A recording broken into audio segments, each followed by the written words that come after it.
Welcome to Total Retail Talks, your podcast channel for retail knowledge. Hello and welcome to episode 185 of Total Retail Talks.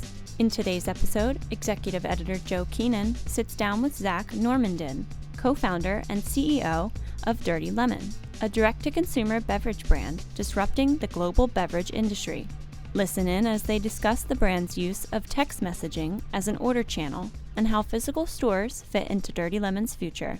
All recorded live at Grocery Shop 2018 in Las Vegas. And now, on to the show. Hi, I'm Joe Keenan of Total Retail. I am here at Grocery Shop in Las Vegas. I am joined by Zak Normandin, who is the co-founder and CEO of Dirty Lemon. Zak's going to be presenting here at the show later this afternoon. We have a couple questions for him, so thanks for joining me, Zak. Thanks, Joe. So first, let's start by having you tell our audience briefly about Dirty Lemon, and then kind of second part to that is kind of your inspiration for starting the company. So we launched Dirty Lemon 3 years ago now, and the vision when we first started was to really rethink the way that consumers receive beverage products. So we've been building the company since 2015. We have over 100,000 customers now, and we're distributing all of our products direct to consumer without retailers or distributors in the mix. And more importantly, we have a platform that we developed which allows customers to place orders for our products via text message. So no retail exposure, no brick and mortar stores, and direct to consumer technology-enabled distribution platform. Yeah, and I want to get into that distribution method in a second. But your background is in CPG, correct? So kind of a natural move into this beverage industry. Yeah, so I've been in the CPG space for about 10 years. My first brand we sold into stores like Target and Whole Foods. So I have experience presenting products to buyers, and I just saw a lot of inefficiency in that system, which is why we're building Dirty Lemon really with a different perspective on how to build and scale a beverage brand. So you're going to be speaking here on a panel about disrupting industries, and obviously Dirty Lemon is a great example of that. So, maybe you can talk a little bit about, how you're doing that to the traditional beverage industry. You mentioned that was kind of the impetus for you starting the brand.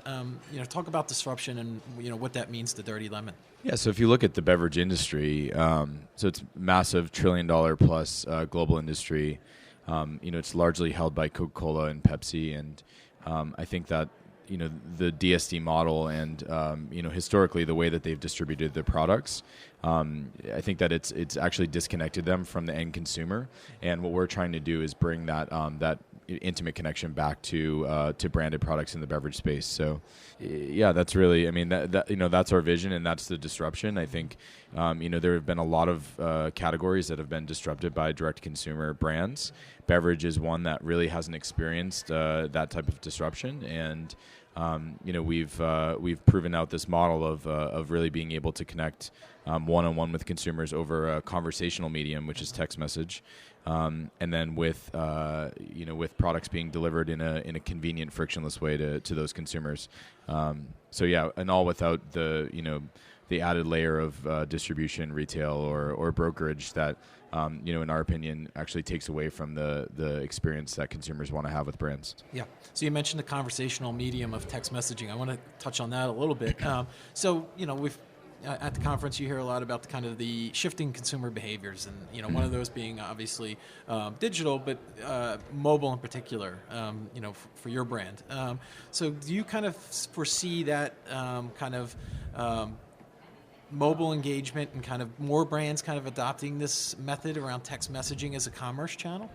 When we first started, communicating with customers via text message, it was very non-traditional. There was no one really in the CPG space that was utilizing SMS as a commerce channel, and that's something that we're now calling conversational commerce.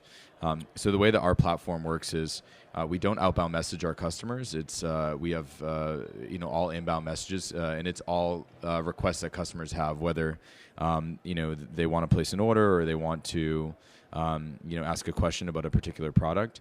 That's all happening over a conversational medium, and I think it's a very effective way to communicate with customers. On the transaction side, there's really nothing simpler than being able to just write a message and know that that's going to be interpreted and you're going to be receiving the products that you're looking for after that message is sent. And also just text messaging is ubiquitous. There's no barrier to entry to send a text message. Everyone who has a phone sends text messages, and we're investing heavily in messaging as a commerce platform, and I do think that in the years to come, it's going to be much more prevalent than it is now. Yeah. Another area that the brand is investing in is brick and mortar, which is interesting. It's a digital native brand, kind of moving into the physical space. So 2 questions on that. One, why open a brick and mortar store? And 2, you've kind of, in that store, it's in New York, cashierless checkout, kind of the Amazon Go model. Right. Talk about kind of, your future in brick and mortar, and then why that model. So we launched the drugstore this past summer, and it was a concept that we had tested last summer in New York City.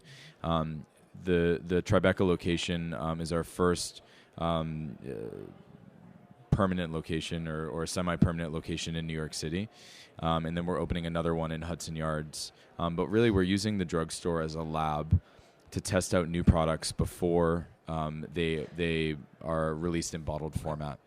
So we can test out new ingredients, new formulations, flavor profiles, and do it in more of a hospitality setting, which is something that that as a digitally native brand, we're not able to test things like that in real life. Mm-hmm. And our vision is to build a data set around consumption behavior in the beverage space, so that we can actually make more efficient and effective decisions to run the business, both from a customer service standpoint, a product development standpoint. There's a lot of value that could be gained, and really kind of going one step further in that customer relationship, not only through obviously a conversational medium like text message, but also direct one-on-one connection, in a physical location. Yeah. So the first store is in New York City. I would imagine you have a high penetration of customers in that market. In terms of your brick and mortar strategy, you're evaluating other markets. Where kind of the future holds for Dirty Lemon in terms of physical. So we're going to have 2 locations in New York City. Okay. So Tribeca and Hudson Yards, and then we're opening 2 more in 2019. One in Miami and one in Chicago. Okay, great. And I would imagine you've kind of studied the data there and looked at your customer base. And yeah, I mean we're the great thing about retail is that we're vertically integrated. So we have all of our products that are being sold through these retail stores, and it's also agnostic to any specific brand. So we called it the drugstore because we want to test new brand concepts there as well. Okay. It's intentionally not called the Dirty Lemon store or something like that. The data that we've collected on customer interest and the sales data that we have in different regions is really driving our growth strategy with retail. Yeah, you could take those learnings from that kind of test store and then push it out to other stores. Absolutely, yeah. So then, so we kind of talked about the growth opportunity in physical retail. What other avenues are you targeting for future growth opportunities at Dirty Lemon? So we're looking right now at more traditional advertising opportunities, and also ways to connect with consumers. So beverage is interesting in that it's for a lot of beverage brands, consumers are very highly engaged and emotional about the beverage decisions that they make. So the kind of coffee that you drink every day, or the type of alcohol that you choose to drink at a bar, or even the bottled water that you might drink. All of those different beverages that consumers choose say something about who they are, and I think that beverage consumers are highly connected to the beverages that they're drinking, and that makes for a situation where it's really not an impulse type of a purchase. I think consumers want to maybe try a beverage first, and then they want to see that it's maybe something that speaks to them as a consumer, and then they maybe make the decision to have a long-term relationship with a specific beverage brand. And so what we're looking at is a lot of long-tail advertising opportunities that reinforce different touch points in the customer journey. so that we can obviously have more of that long-term engagement with consumers. We're not looking to just sell one case. We want to have decades of customer interaction with different brands and beverage products along the lifetime of that customer journey. Any particular channels that you're really keyed in on? Is it search or email or? So actually not digital at all. Yeah. We're looking at a lot of traditional advertising. So I think actually TV could be great. We're looking at a lot of print or outdoor advertising. And really just thinking non-traditionally about how we can connect with consumers. I think retail and the drugstore is a big piece of that for us this year. But yeah, we're exploring. I mean, it's a very the market's changing very quickly. Historically, we've relied on Facebook and Instagram to acquire customers, but I think that in the future, we really don't know which digital channels are going to be most effective, and I think that all of the brands that are building and growing right now need to be reactive to the market and not ever get comfortable with a specific acquisition tool, and really just think non-traditionally about how they're connecting with consumers. Yeah, really interesting. So I want to take this opportunity to thank Zak Normandin, who is the co-founder and CEO of Dirty Lemon, for joining me today at Grocery Shop. Thanks, Zak. Thank you. Thanks for listening. For more information on this podcast, please check out our podcast channel page at mytotalretail.com/podcasts for show notes. Total Retail Talks is available on Apple Podcasts, Google Play, and Stitcher, but make sure to subscribe on our podcast channel page as well. Thanks, and until next time, this has been Total Retail Talks.